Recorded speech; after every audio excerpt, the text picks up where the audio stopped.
Shalom saudaraku, kembali lagi berjumpa di live study sebab orang yang berhenti belajar, berhenti bertumbuh. Mari kita bersatu di dalam doa. Bapa yang baik, berbicaralah kepada masing-masing kami pribadi lepas pribadi. Dalam nama Tuhan Yesus kami berdoa. Amin. Saudaraku, kita akan meneruskan pembelajaran kita yang kali ini akan terambil dari Injil Yohanes pasal yang ke-15 ayat 18 sampai 27 sampai selesai. Jadi hari ini kita akan menyelesaikan keseluruhan Injil Yohanes. Saya akan mulai membaca dulu dari ayat yang ke-18. Jikalau dunia ini membenci kamu, ingatlah bahwa ia telah lebih dahulu membenci aku daripada kamu. Ayat ini seringkali disalahartikan oleh orang-orang yang gagal paham, saudara. Kenapa saya katakan sering disalahartikan? Sebab mereka berpikir bahwa oh iya, wajar kalau kita dibenci oleh dunia ini. Wajar kalau kita dibenci oleh orang-orang sekeliling kita. Saudaraku, kita harus mencari tahu dulu kenapa kalau sampai dunia ini orang-orang di sekeliling kita tidak suka sama kita. Jangan sampai karena ternyata pribadi kita yang nyebelin. Nah, ini nih yang gak enak nih saudara. Saya ketemu beberapa kali orang-orang yang kalau nggak disukai sama orang-orang, nggak disukai sama teman-temannya, terus bilang, ini ayatnya sudah ada pastor, dunia akan membenci kita. Tunggu dulu, kita harus koreksi ke dalam dulu. Jangan sampai karena kita nyebelin loh. Kan ada orang yang attitude-nya nggak baik, karakternya nggak baik. Kristen sih Kristen, kebaktian, ikut komsel, tapi nyebelin orangnya. Ya wajar lah kalau lingkungan pergaulan kurang menyukai dia. Wajarlah kalau teman-teman sekantor tidak menyukai dia. Jangan terus langsung lari ke ayat ini sambil berkata, oh ya memang udah dibilang Alkitab dunia membenci. Aduh. Ya. Saudara, dunia membenci di sini harus jelas ya. Dunia membenci karena prinsip, karena nilai, karena nama Kristus, bukan karena kelakuan kita yang nyebelin. Kalau kita pelit, tukang ngomongin orang, egois, kikir, dan lain sebagainya, siapa yang mau bergaul sama kita? Kalau di sini ya, dunia membenci itu karena dunia terlebih dahulu membenci aku, kata Tuhan. Nah, coba, kenapa masyarakat Yahudi, sebagian besar masyarakat Yahudi, khususnya orang Farisi, ahli Taurat, saat itu membenci Tuhan Yesus? Coba kenapa? Apakah ada cacat celah dalam attitude Tuhan Yesus, dalam kelakuan Tuhan Yesus? Kan gak ada, saudara. Ya. Kan gak ada. Tapi kalau kita dibenci karena kita males, kita gak disukai karena sikap kita yang nyeleneh, itu bukan buat ayat ini, sayangnya saudara ya. Nah, jadi kita harus memaknai ayat ini dengan benar ya. Kalau situasi sekeliling kita tidak nyaman, langkah pertama yang kita lakukan adalah koreksi ke dalam. Pastikan kalau orang gak suka sama kita karena prinsip kebenaran firman Tuhan. Misalnya di tempat kerja, orang suruh kita ikut-ikutan korupsi berjemaah, tapi saudara menolak. Nah, itu saudara dikucilkan karena hal itu gak apa-apa, bersukacitalah. Dunia membenci saudara karena saudara memegang teguh prinsip kebenaran firman Tuhan. Itu boleh saudara. Ya, itu boleh. Ya, oke, kita teruskan dulu. Sekiranya kamu dari dunia, tentulah dunia mengasihi kamu sebagai miliknya. Tetapi karena kamu bukan dari dunia, melainkan aku telah memilih kamu dari dunia, sebab itulah ya dunia membenci kamu. Nah saudara, konsep kelahiran kembali yang kita sudah bahas di awal Injil Yohanes, saudara bisa lihat live study edisi awal ya, khususnya di Yohanes pasal yang ketiga. Kelahiran kembali itu kan bukan jadi bayi lagi saudara ya. Itu ungkapan rohani ya, yang berarti genao anoten, dilahirkan dari atas. Jadi ketika dikatakan kamu tidak dari dunia ini ya, kamu bukan dari dunia ini, artinya kamu sudah dilahirkan kembali oleh Roh Allah. Artinya hatinya sudah dibaharui. Ini bukan jadi bayi, size jadi kecil lagi kan, enggak. Tapi hatinya sudah dibaharui. Karena hatinya sudah dibaharui, maka nilai dunia ini udah gak masuk. Nilai dunia ini gak cocok. Nilai dunia berkata balas dendam. Nilai kekristenan berkata, nilai Tuhan Yesus berkata, nilai kerajaan berkata kamu harus saling mengasihi. Nilai dunia membalas kejahatan dengan kejahatan.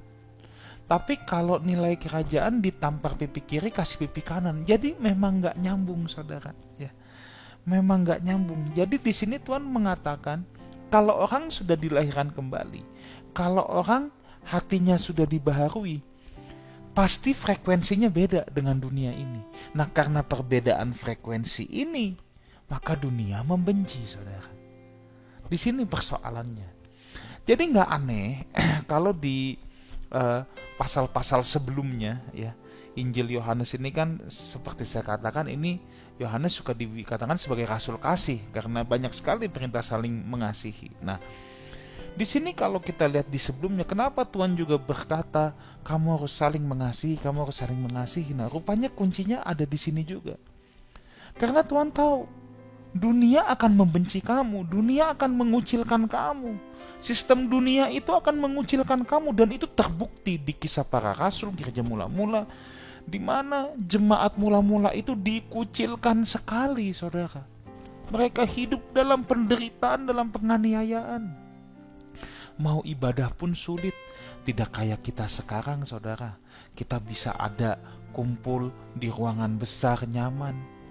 Zaman dulu enggak, gereja itu gereja rumah, saudara. Enggak bisa ibadah seperti gereja-gereja hari ini dengan nyaman. Mereka disebut gereja rumah, artinya bukan saja di rumah, tetapi sebuah kelompok kecil yang very high mobility. Ya, mobilitasnya tinggi. Kadang-kadang mereka bisa kumpul di pasar-pasar.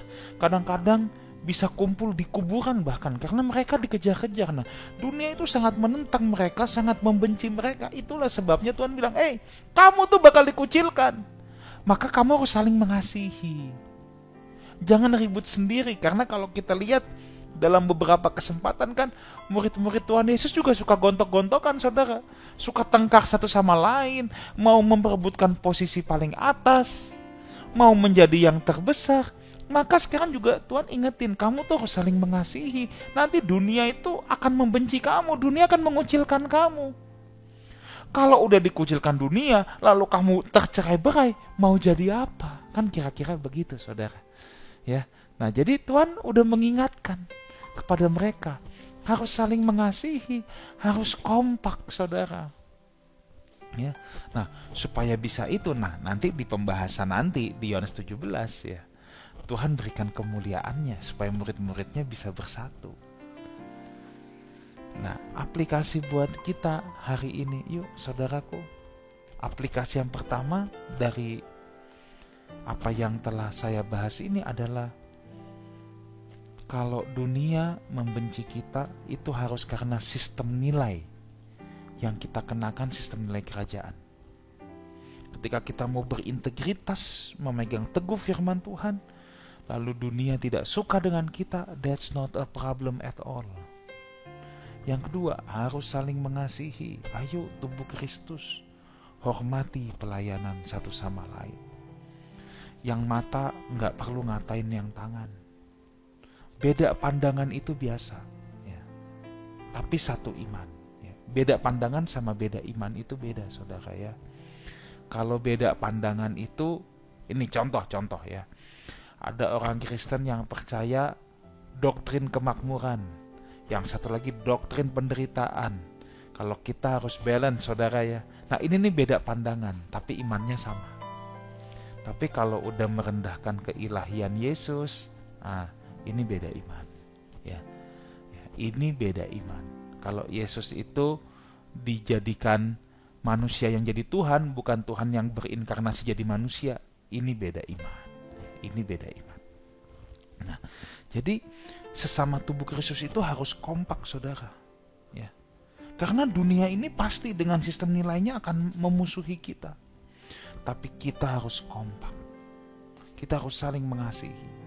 Jangan perbedaan pandangan membuat kita terpecah-pecah. Ingat ya, beda pandangan bukan beda iman. Kalau beda pandangan, ya itulah pelayanan tubuh. Kaki berfungsi, tangan berfungsi, hidung berfungsi, masing-masing berfungsi. Oke, ayat 20, ingatlah apa yang telah kukatakan kepadamu. Seorang hamba tidaklah lebih tinggi daripada tuannya. Jikalau mereka telah menganiaya aku, mereka juga akan menganiaya kamu. Ya, mereka juga akan menganiaya kamu. Jikalau mereka telah menuruti firman-Ku, mereka juga akan menuruti perkataanmu. Nah, seorang hamba tidaklah lebih tinggi daripada tuannya. Nah, maksudnya apa? Ya, iya memang Tuhan Yesus itu Tuhan kita yang agung. Kita nggak akan lebih tinggi dari Dia. Sama pun tidak bisa, saudara. Kita tidak setara. Nah, maksud ayat ini adalah ya, kamu jangan aneh. Aku ini Tuhanmu. Aku aja dibenci, ya kamu juga pasti dibenci. Kamu jangan harap, ini ya. Ini kan seakan Tuhan sedang berkata sama murid-muridnya. Kamu jangan berharap dunia membenci aku, tapi dunia tidak membenci kamu. Kalau sampai dunia membenci aku karena sistem nilai kerajaan, tapi dunia mencintai kamu dengan sistem nilai hidupmu, berarti ada yang salah dengan sistem nilai hidupmu. Kan kira-kira seperti itu, saudara ya. Kira-kira seperti itu. Jadi jangan jadi kecewa. Kalau dunia membenci kamu, gak apa-apa. Karena sistem nilai kerajaan yang dianut ya. Makanya juga dikatakan, mereka juga akan menganiaya kamu. Sudah dikasih tahu dulu. Kebencian bukan hanya sampai kebencian, tapi akan sampai pada penganiayaan. Ya. Akan menganiaya kamu. Jikalau mereka telah menuruti firman-Ku, mereka juga akan menuruti perkataanmu. Mereka kan gak mau dengar firman-Ku, kata Tuhan. Jadi mereka juga gak akan mau nurut sama kamu. Yang ada kamu dianiaya. Nah, itu gak apa-apa. Ya, ini Tuhan udah kasih tahu murid-muridnya. Tetapi semuanya itu akan mereka lakukan terhadap kamu karena namaku. Sebab mereka tidak mengenal Dia yang telah mengutus aku. Kenapa mereka membenci Yesus? Karena mereka tidak mengenal Bapa yang sesungguhnya, yang mengutus Putra Tunggalnya. Itu, saudara. Ya. Nah, di sini kita bisa belajar, saudara, bahwa pengenalan itu sangat penting. Karena pengenalan yang tidak tepat akan menyebabkan gagal paham. Kenapa dunia membenci Yesus dan pengikutnya? Karena dunia tidak mengenal Bapa. Gagal paham, tidak ada pengenalan. Makanya betapa bahayanya kalau orang Kristen itu tidak punya pengenalan akan Allah. Betapa bahayanya kalau kekristenan kita itu dangkal, saudara. Kekristenan yang dangkal, ya, itu sangat berbahaya. Iman kita tidak punya root, tidak punya akar, akan terombang-ambing. Itu sebabnya saya tetap akan terus mengajar. Kadang-kadang harus mengajar prinsip-prinsip pokok iman Kristen. Karena itu basic. Itu the laying foundation, saudaraku. Ya, itu basicnya. Kadangkala ada orang yang bilang, aduh, jangan ngajar yang doktrin-doktrin deh. Ini gak ada hubungannya langsung sama hidupku. Lah, saudara, kekristenan itu, it's all about God. It's not about yourself. Kalau kita cuma mau khotbah yang ringan, ya. Kalau kita cuma mau hanya sekedar khotbah yang aplikatif murni, tanpa ada pengenalan dasar inti iman Kristen, itu berbahaya. Pengajaran yang dangkal akan mengakibatkan kehidupan iman Kristen yang dangkal juga. Nah, makanya di sini kenapa mereka membenci Yesus? Karena mereka nggak kenal. Kenapa? Nggak ada pengenalan. Nggak ada pengenalan selalu akan meruntuhkan bangunan iman. Makanya nggak aneh kalau ada orang Kristen itu bisa kecewa sama Tuhan. Dikit-dikit kecewa sama gereja. Dikit-dikit apa tuh Tuhan, kenapa hidupku begini? Isinya komplain terus. Pernah ketemu saudara yang kayak gitu? Isinya komplain. Menghadapi persoalan, kenapa Tuhan kasih aku begini? Nah, itu akibat kekristenan yang dangkal. tidak ada pengenalan, dan berfokus pada diri sendiri. Kalau dia nyaman, Tuhan baik. Kalau dia tidak nyaman, kenapa begini, kenapa begitu? Terus yang ada komplain, whinging. Nah, ini saudara ya, pengenalan itu sangat penting supaya kita bisa menjadi orang-orang Kristen yang dewasa. Nah, kita teruskan. Sekiranya aku tidak datang dan tidak berkata-kata kepada mereka, tentu mereka tidak berdosa. Tetapi sekarang mereka tidak mempunyai dalih bagi dosa mereka. Oh iya, Injil sudah diberitakan, mereka tidak punya dalih lagi untuk mengingkari, untuk menentang Kristus, untuk berkata, aku kan gak tahu. Kita gak punya dalih, saudara. Mereka gak punya dalih. Ini sama halnya dengan hidup Kristen kita hari ini. Saudara, setiap kita pasti akan menghadap tahta pengadilan Tuhan. Dan satu saat kelak, kita tidak bisa berdalih dengan berkata, aku gak tahu Tuhan.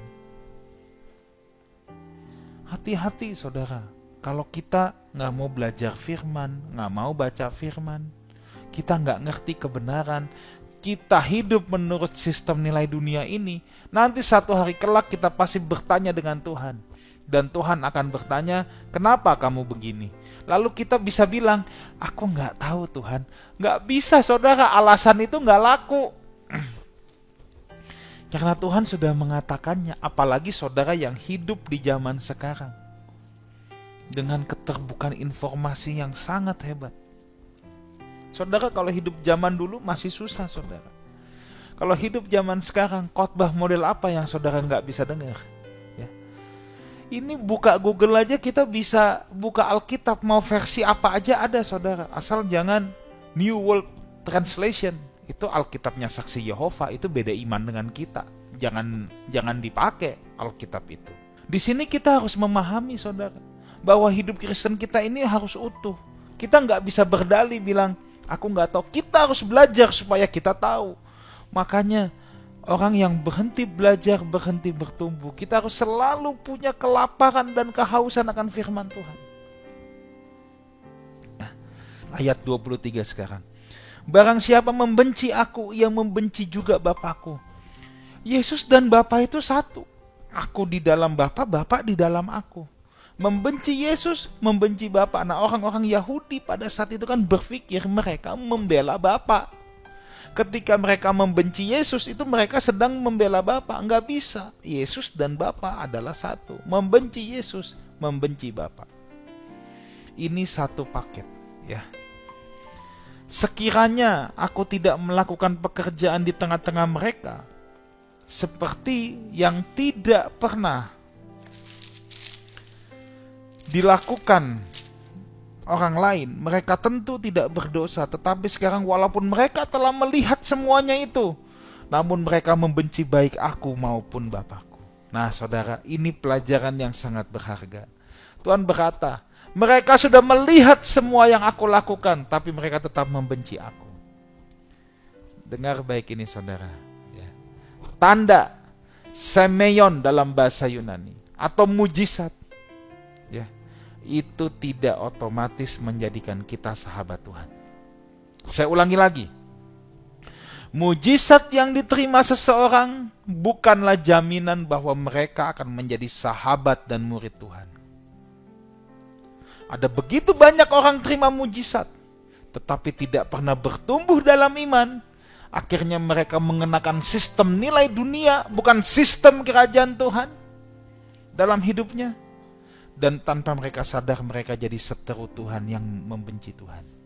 Memang gak diungkapkan dengan kata-kata, tapi tanpa mereka sadar hal demikian, hal tersebut bisa terjadi.